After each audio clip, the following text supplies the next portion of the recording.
Yo, yo, yo, what is up, YouTube boxing family? It is IK right here. I'm back with another good video for y'all today. Um, yeah, just give me a second. I'm gonna adjust out the volume so I could talk a little bit better.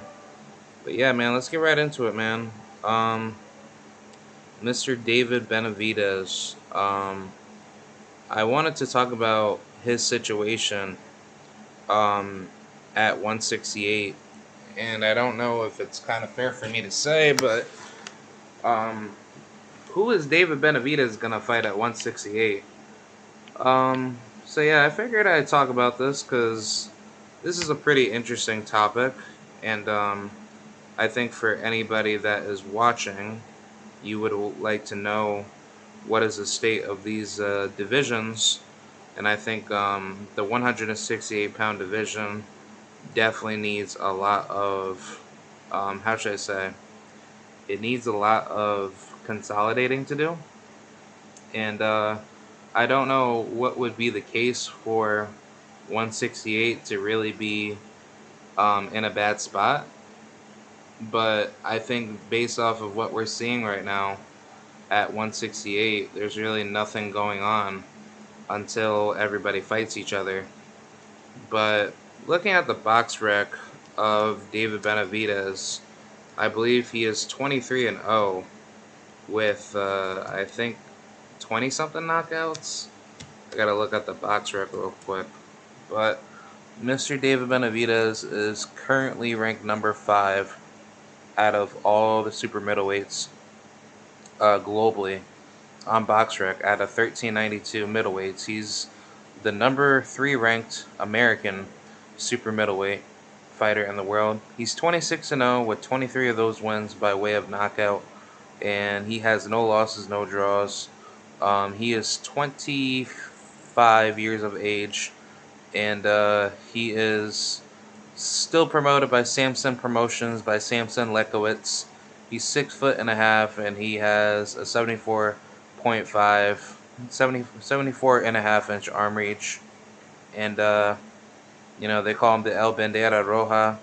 That means danger for his audiences that understand that. But yeah, man, let's get right into it, man. There's really nothing going on in this division.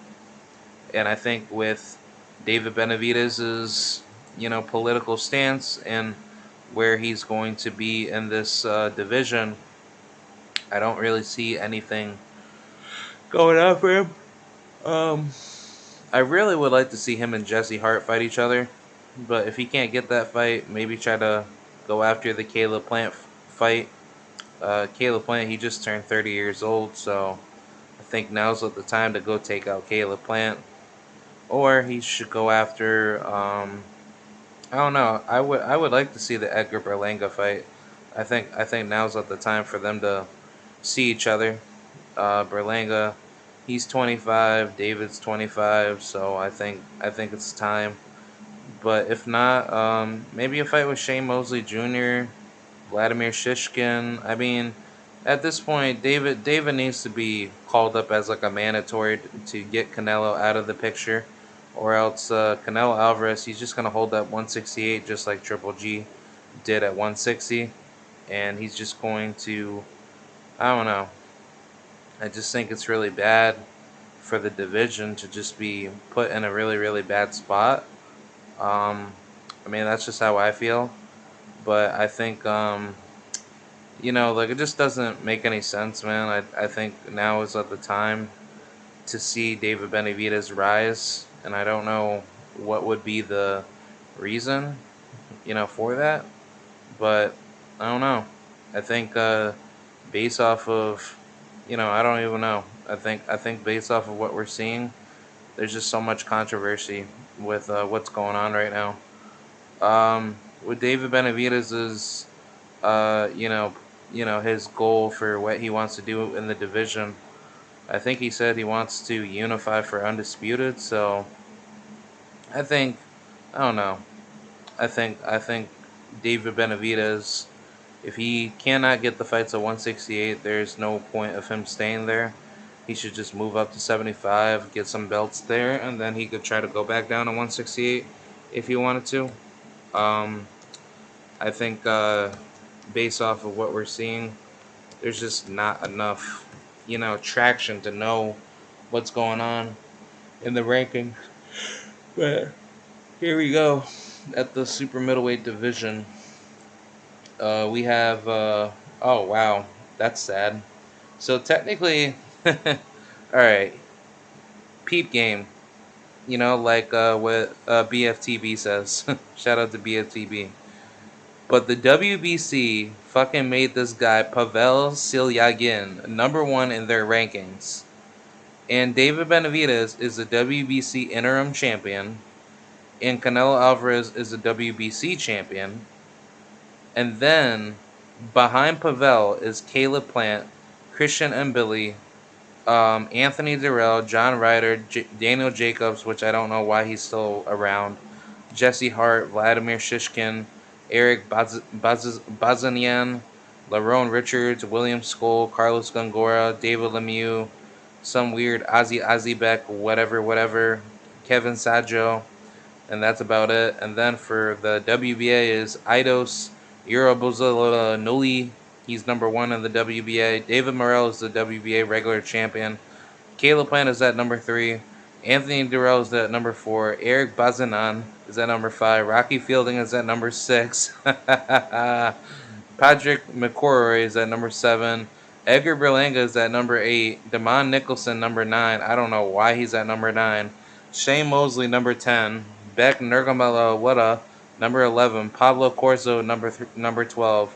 Luis Fernandez, number 13. Oslesis Iglesias is at number 14, which is, surprising. Cesar Matteo Tapia, number 15. And then at IBF and WBO, at the IBF, we got William Skoll. He's number 1 in the IBF. Caleb Plant is at number 4.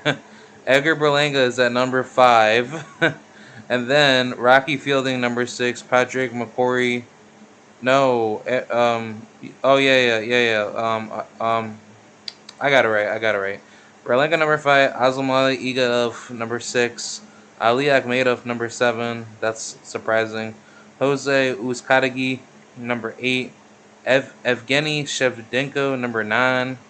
And Vladimir Shishkin, number 11. Lerone Richards, Vladimir Shishkin, number 10. Lerone's at number 11. Zach Parker, number 12. Rouse Vilksons, number 13. Number 14, Daniel Scardina. Number 15, Kevin Sajo. And then at number 1 through the WBO is Zach Parker. 2 is Triple G. That's funny. John Ryder. Edgar Berlanga, number 4. Osmalik Igadov, number 5. Caleb Plant, 6. Eric. Yeah, the rest of the list is just garbage, but I don't really care. But yeah, those are your rankings. And then at 175, it's pretty much the same thing. Archer Beterbiev, oh my God, surprisingly at number 1, Caleb Smith. Oh my God, really? Caleb Smith is at number 1 at the WBC. That's so effing trash, bro. And then, you got Matthew Berlina Dulia, I don't know what his name is. And then Joshua Buatsi, number 3. Anthony Yard, number 4, which I heard he's going to fight Beterbiev. Number 5, Joe Smith. 6, Marcus Brown. Robin Krasniggi, number 7. Ali Ismailov, number 8. Leon Bunn, number 9. Igor Mikulin, Fanlong. Yeah, I don't know any of these guys. But then after that, it's Gilberto Ramirez. Yep, Zerto. He's number 1 for Dimitri Bivol belt. And then 2 is Buatsi. 3, Caleb Smith. 4, Dan Aziz. 5, Richard Bolotniks. Yeah, I don't really care about these guys. And then for the IBF, it's pretty much the same way. Number 3, Joshua Buatsi is number 3 in the IBF. So I think Buatsi, he's probably going to wait for his shot to get that IBF. But, yeah, you got Buatsi, Anthony Yard, number 4, under him. Zerto at 5. Jean Pascal, 6. Joe Smith, 7. Powell Stipend, 8. And then the rest is, I don't care about them. And then same thing with WBO. Anthony Yard, 1.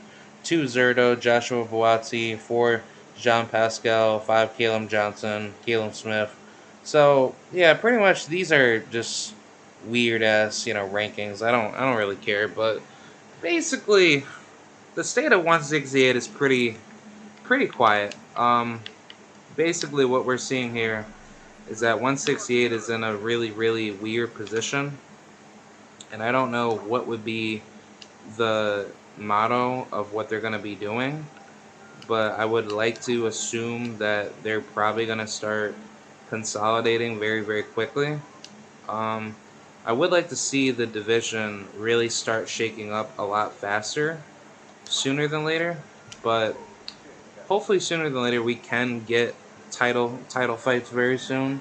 Because Canelo Alvarez, I don't see him surviving at 168. I think due to the young level of talent that's building up in the division, um, the talent that's not ranked outside of the division, they're gonna get better. And I think based off of what we're gonna be seeing in the division, there's just gonna be more talent built up as the division gets stronger. And I think 168 will be a very deep division because all the competitors at 160 will eventually move up. But I think 168 is more like a boot camp division, and then obviously, 160 is like a actual glamour division. So 168 can be glamour, but the problem with 168 is just that there's not enough big names in the division.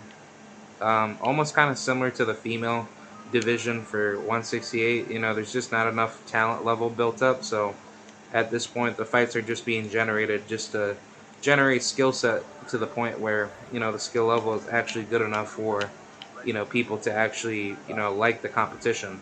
But I just think based off of what we're seeing, there is definitely a lot of how should I say? There's a lot of competition that can be built up very fast, similar to the welterweight division. I mean, people always argue to say that the welterweight division is not the deepest division in boxing because nobody's fighting each other, but that's not true because not a lot of people want to fight at the welterweight division, and the welterweight division is a very deep division simply for the manner of there's just so much more talent at welterweight that 140 may look like that it's deep and super duper stacked, but it's really not. 140, it's pretty much just like a boot camp division. It's not anything to the level of which you can really say that it's a very heavy loaded division. When you see the division, you know, basically heat up, it's only because not a lot of guys are really fighting each other at the high level, and 140 has pretty much proven itself to be that type of division where things will eventually start to consolidate very soon when you start to see these guys get knocked off really easily. So I think that's just a manner of like how much more can we see out of that division. But I think either way, 168 is gonna definitely heat up very soon, and I think that's really where we'll start to see the division really start to flare up, and then we'll start to see all the great names that we want to see. I mean, me personally, like my fights that I would like to see is Edgar Berlanga versus David Benavidez, and then I wouldn't mind to see Caleb Plant versus David Benavidez. That fight has been kind of like long overdue, and I think at this point of their careers, David Benavidez and Caleb Plant will be viewed as like an actual undisputed fight where it's it's basically two of the best fighters in the world, or one of the best fighters in the world, where these guys should have had it going back in I guess like 2017 or 2018. But I just think based off of what we've been seeing with everything in the division, Caleb Plant seems to be like the person that doesn't want to, be, I guess, like very honest, with the business. And David Benavidez, he's obviously just wanting to make, like basically make the fight. And I think Caleb Plant decided to play devil's advocate by just trying to wait it out to try to get that Canelo payday. And then surprisingly, like we ended up seeing Caleb Plant not really be that hungry of a fighter when he fought Canelo. He just kind of let Canelo mentally defeat him, and it just kind of seemed like Caleb Plant basically sold himself out for his belt. But I don't know. It's just like, to me personally, man. I think Caleb Plant, if he wants to actually redeem himself, the fight with David Benavidez is going to be the fight to um, to talk about for quite a while. I just don't know what would be the criteria exactly, but I think based off of how we're probably going to see this fight be built up, that's going to be speaking like a lot of volumes. I just think based off of what I'm seeing right now, Caleb Plant is trying to find any way possible to make the fight with David Benavidez be marinated a lot longer. And I don't know. I think Plant, he needs to fight Benavidez now, because as he does get older, he's gonna garner more experience than you. And I mean, Plant is older than Benavidez by like 5 years. So I think at this point, if you're 30 years old and you got like another good like 3 to 5 years left in your career, I think it's time to just get Benavidez out the picture and then try to target somebody else in the division. But I don't really see Caleb Plant moving up to light heavyweight. I think I think he understands what the cost will be, and I think based off of what we've been seeing out of Caleb Plant's decision making, he's just not that type of fighter anymore. I don't think like I want to be wrong when that time does happen.